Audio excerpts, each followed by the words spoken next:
Ilan pa sa mga hinahanap na mga motoristang Pilipino ay ang mabibilis na klase ng motor na kayang duman sa kahit saang klase ng kalsada, expressman o service road. Kaya naman tatalakayin natin ang ilan sa mga modelong magugustuhan mo. Hindi ganun kamahal na may presyo na sapat lang din para sa mga katangian at nilalaman na meron ng mga ito. Pero bago po tayo magsimula, ibabatiin po muna natin si Sir JP Bikers. Shoutout po sa iyo, idol. Ngayon, kung bago ka pa lamang po dito sa aking channel, baka naman kaibigan pa niyo mag-click ang subscribe button pati na ang notification bell para naman ma-update kita palagi sa mga video na gagawin ko pa. Alright, simulan na natin to!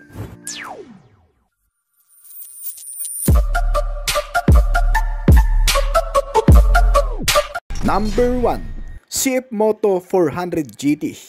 Inilunsad sa merkado ng Pilipinas noong 2019 ang CF Moto 400 GT. Panibagong modelo na handang sakupin ang kalsada sa mahusay nitong estilo, mahusay na tindig at natatanging kakayahan. Ang sports touring bike na ito ay available sa Concept Blue at Nebula White sa presyong 267,000 pesos. Ang pagsakay sa CF Moto 400 GT ay talagang nakakapanabik dahil nagmamayari ito ng napakaraming modernong features tulad ng all LED lighting at dual headlamp, racing-inspired na side mirror at windshield na maaaring i-adjust hanggang sa 60mm. Nakakuha din ito ng TFT Color Display Digital Gauge Panel para sa impormasyon sa pagsakay na may kasamang dalawang driving mode, ang touring at ang sports mode. Pagdating naman sa ride ability at handling, maganda rin ang matatamasa mo sa motorsiklong ito dahil ang mga nakakabit na suspensions ay talagang perpekto para dito, gaya ng front retractable at rear cantilever suspension na may kasamang matitibay na shock at spring. Nilagyan din ito ng anti-lock braking system o ABS kasama ang hydraulic brakes para sa mas malakas na stopping force at para karagdagan din kaligtasan sa kalsada. At para naman sa performance, ang sports touring bike na ito ay pinapagana ng 400 cubic centimeter displacement capacity, naka-liquid cooled type at naka-Euro 4 na rin kaya eco-friendly, at isang parallel twin engine na may 4-stroke at kayang gumawa ng maximum output na 42 horsepower sa kada 7,500 RPM at 37 Nm of torque naman sa kada 9,250 RPM. Ang power mill na ito ay pinapadala sa pamamagitan ng 6-speed manual na transmission nito na gumagawa naman ng pinakamataas na bilis sa kalsada na 150 km/h. Karagdagan sa pangkalahatang pagganap nito ay ang premium Bosch EFI o Electronic Fuel Injected Type na fuel supply system na kayang kumonsumo sa gasolina ng matipid na paraan sa loob ng 28 to 30 km per liter. Ang mga sukat ng mga gulong nito ay makakapal din.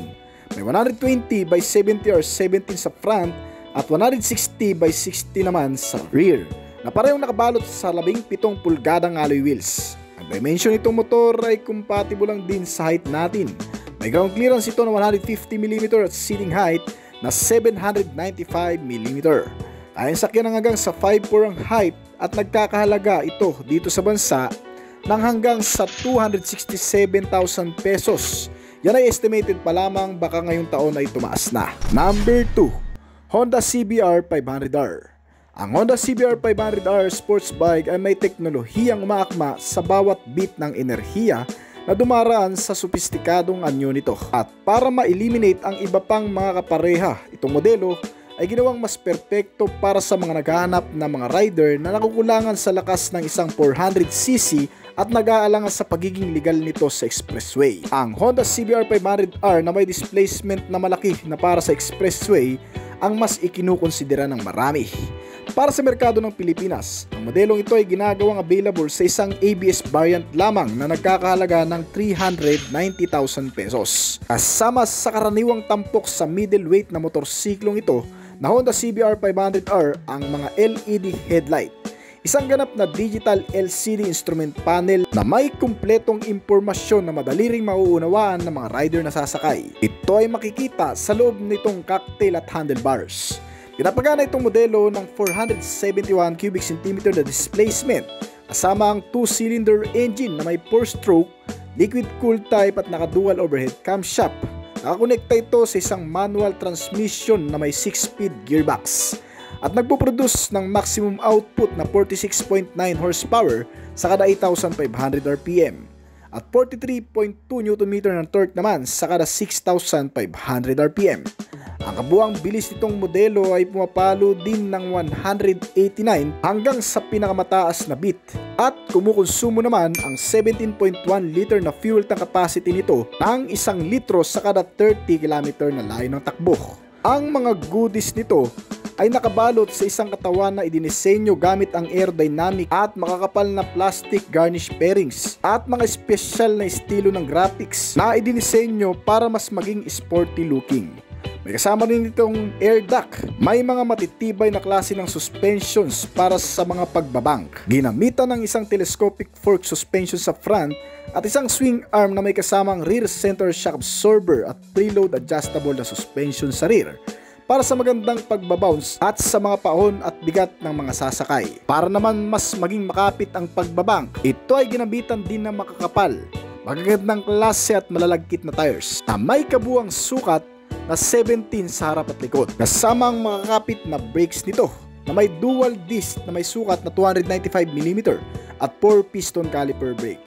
At ang rear brake naman ito ay may sukat din na 240mm disc type na parehong sinusuportahan ng anti-lock braking system para sa mas maayos na pagbe-brake dahil ito ay tumutulong sa pag-unlock ng mahigpit na kapit ng brakes sa mga biglang pagpipreno at mas malakas na stopping force. Sa kasalukuyan, ito ay may estimated price lang na 390,000 pesos. Number 3, KTM RC 390.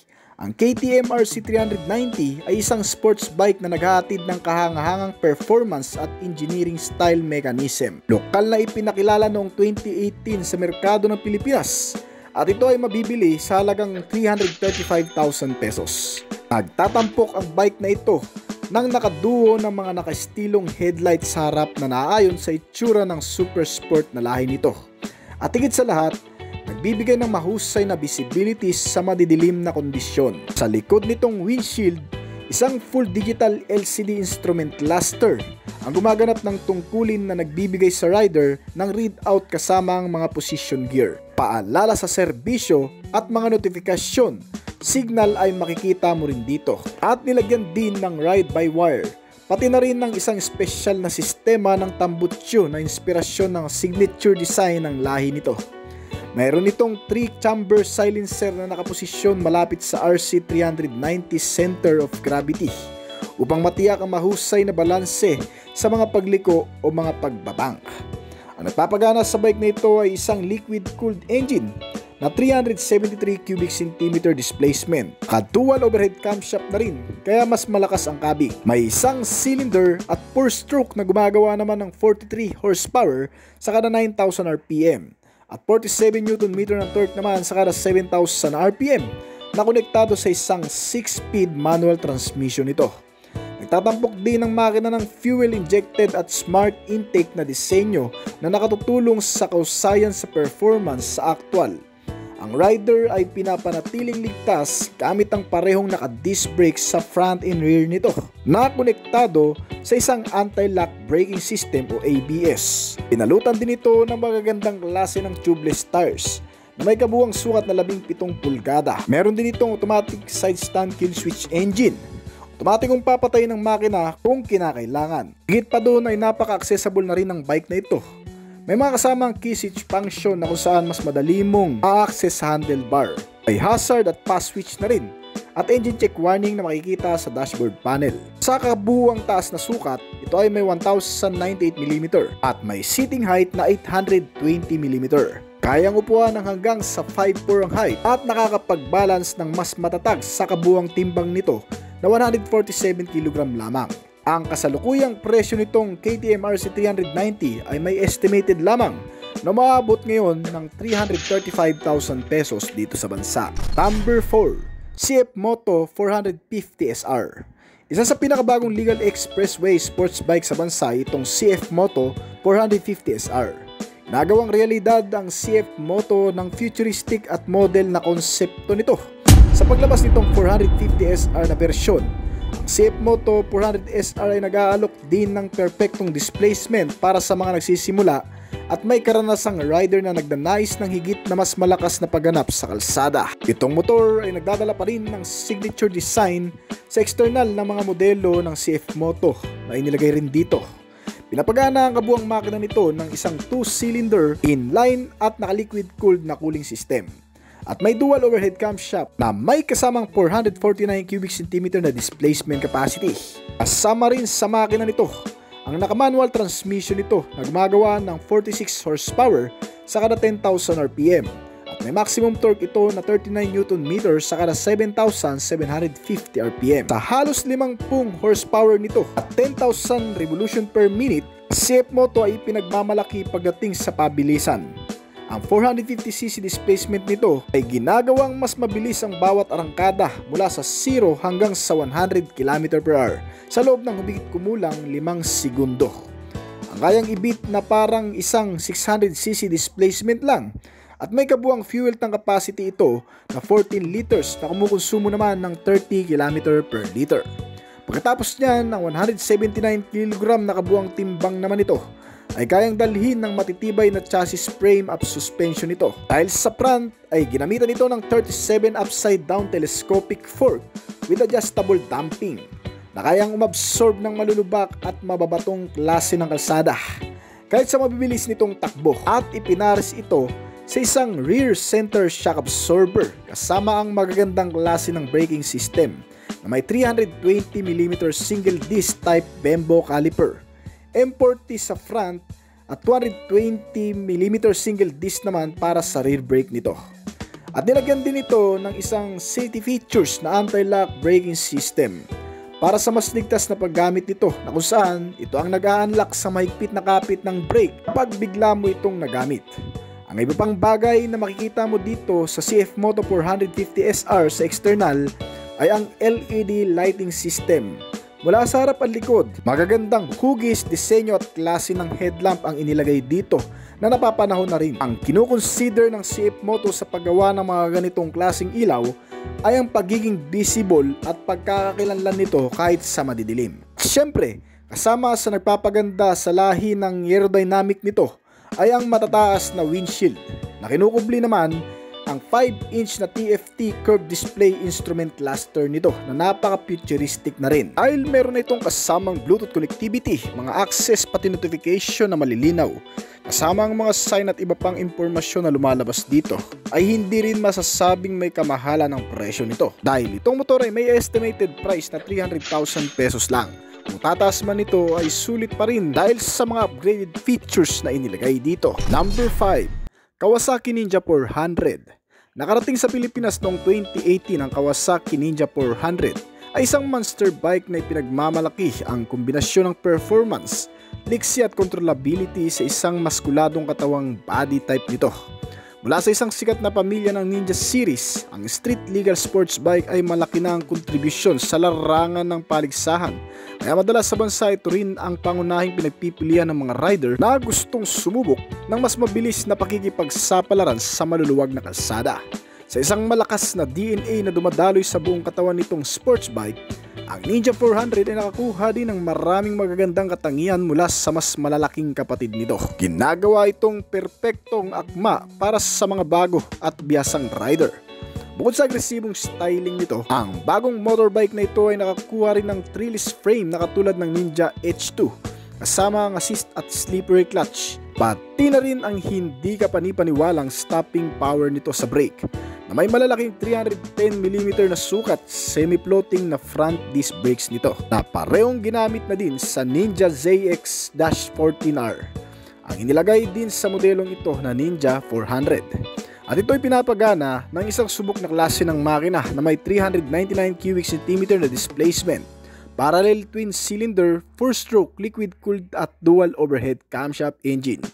Ang mill na ito ay pinaris sa isang manual transmission na may 6-speed na variable gearbox na kayang gumawa ng 49 horsepower sa kada 10,000 RPM. At habang ang lakas ng maximum torque nito na gumagawa naman ng 38 Nm sa kada 8,000 RPM, kaya ang bilis nitong motor ay umaabot ng 187 to 190 km/h. May fuel tank capacity ito na 14 liters at kumukonsumo lang ng 27 km/l. Hindi ka panipaniwala dahil sa motor na to malayo-layo ang mararating mo. At para sa kaginhawaan ng rider, ang Ninja 400 ay nilagyan din ng radiator fan at mga side fairings. Kasama rin sa iba pang mga bagong features nitong modelo ang LED lighting system mula sa harap at likod. May indicator at adjustable ng headlamps into high at low. At napakagandang klase ng aerodynamic. Hatid nito ang mas malakas na appearance sa feel. Naka-digital ang instrumentation panel na napaka-informative din. At kasama ang mga safety and security features na inilagay din sa motor na ito para mas magamit ng maigi. Kasama ang anti-lock braking system para sa suporta sa brake at ang immobilizer system naman para sa mas magandang klase ng security features. Ay meron din itong Ninja 400. Pagdating sa mga suspensions naman ito, sa front ay ginamitan ng naka-telescopic fork at unitrack naman para sa rear suspensions. At para mas ma-regulate ang mas maayos na pagbabank, pati na rin sa malulubak na kalsada, ay ginamitan ng mas magagandang klase ng suspension. Sa kasalukuyan, may estimated price itong motor na 340,900 pesos dito sa bansa. At para sa panghuling bahagi ng mga motorcycle big bike sa Pilipinas na legal expressway, kakalabas lang ng modelong ito sa Pilipinas kaya mas maiging malaman mo ang bawat nilalaman nito. Rossi Cyclone 400S. Inilabas sa bansa ngayong taon ng bagong modelo ng Rossi na Cyclone 400S. Isang sports touring bike na may katawang pang sports bike ngunit nagbibigay ng upright riding position sa mga sasakay. Ang adventure sports bike na ito ay ginawa ng Songchen manufacturer mula sa China. Isang kumpanya na nakilala na rin sa iba't ibang bansa at naglalayong panatilihin ang kalidad ng mga produktong inilalabas nito sa murang halaga. Sinasabi rin ng brand na handang makipagsabayan sa mga Japanese brand ang mga motorsiklong nagmumula dito. Gaya nitong Cyclone 400S ay nilagyan ng maraming bagay para mas umakma sa kahit saang lugar na paggagamitan. Kabilang ang mga safety features sa brakes at mga convenient features nito. Itong Cyclone 400S ay pinapagana rin ng malakas na makina na may 401 cubic centimeter na displacement, twin cylinder parallel at naka-liquid cooled engine. Naka-fuel injected type na rin ang fuel supply system nito at nakakonekta naman sa isang manual na transmission na may 6-speed na variable shifting. Kayang gumawa ng 42 horsepower sa kada 9,500 RPM at 39 Nm ng torque naman sa kada 8,000 RPM. Ito ay may kabuang bilis na umaabot ng 175 km/h at kayang kumonsumo ng 25 km per liter at may fuel tank capacity na 21 liters. Bukod pa dyan, ang ilan pa sa mga ipinagmamalaki ng modelong ito ay ang magandang klase ng appearance sa external. Naangkop sa makabagong henerasyon, dala ang magandang features gaya ng naka-LED type na mga ilaw at isang projector LED headlamp sa gitna. Malakas na DRL ang kasama nito at may 6-inch TFT display instrument cluster. Manual adjustable na windscreen protector at foldable na mga mirror. May built-in slider na rin itong kasama at isang adjustable clutch lever para sa pagpapagaang ng mga pagmamaniobra. Kasama ang malalaking sukat ng gulong nito sa front na may 120 by 60R17 at rear tire size naman 160 by 60R17. Kabilang din sa modelong ito ang mas pinalakas na brake force, dala na naka-dual disc brake na may kasamang dual 4-piston caliper at rear brake na single disc na parehong gumagamit na rin ng anti-lock braking system. Itong Rossi Cyclone 400S ay may komportabling seats na may kabuang sukat na 780mm ang taas at kayang sakyan ng hanggang sa 5'4" ang height. Ang estimated price nito ay umaabot ng 280,000 hanggang sa 290,000 pesos dito sa bansa. Yamaha YZF-R3 300. Ang Yamaha YZF-R3 300 ay isang sports bike na ginawa ng Yamaha Motor Company mula noong 2015. Sa panibagong pag-update nito na lokal na inilunsad noong ika-9 ng Pebrero 2019, ang YZF-R 300 ay may mas makinis na figure at mas aggressive na aerodynamic na body styling kaysa dati, na naglalayong matugunan ng mas maayos at komportableng pagsakay para sa lahat ng mga nakakagamit nito. Sa kasalukuyan, ng sports bike na ito ay inaalok sa isang variant lang ng standard na may ABS na kasama. Ang nasabing variant ay binibenta sa halagang 259,000 pesos noong inilabas. Maaaring may opsyon ng mga mamimili sa tatlong pagpipiliang kulay, kabilang ang Black Raven, Matte Red at Race Blue. Bukod pa dyan, ang ilan pang mga bagay na makikita mo dito sa sport two-wheeler na ito ay ang maraming features kabilang ang naka-LED headlamp at LED tail lamp at isang set ng 17-inch na gulong sa harap at likod. Kasama ang isang signature design at magandang klase ng front suspensions nito na telescopic fork ng bike na ito. Para sa idinagdag na modernong katangian, nakakuha din ng Yamaha YZF R3 300 ng mga digital gauge na sobrang informative. May anti-lock braking system na kung saan ay tumutulong para sa mas safe na paggamit ng brake. May kasamang side reflectors, engine check warning, pass switch for safety na rin. Ang harap at likod ay pareho ding naka-disc type na kung saan nagbibigay dito ng mas maayos na pagpipreno. Ang nagpapagana naman sa bike na ito ay ang 321 cubic centimeter na displacement nito na may twin cylinder 4-stroke 4 valves liquid-cooled dual overhead camshaft na makina at nakakonekta sa isang manual transmission na 6-speed na kayang gumawa ng 41.4 horsepower sa kada 10,715 RPM at 29.6 Nm ng torque sa kada 9,000 na revolution per minute. Ang nagagawang bilis ng two-wheeler bike na ito ay hindi rin basta-basta sa kabuang top speed na umaabot ng 180 km/h. At may fuel tank capacity ito na 14 liters na kumukonsumo naman ng 25 km per liter. May dimension na kayang sakyan ng hanggang sa 5'5" ang height at nagkakahalaga sa kasalukuyan ng 290,000 pesos dito sa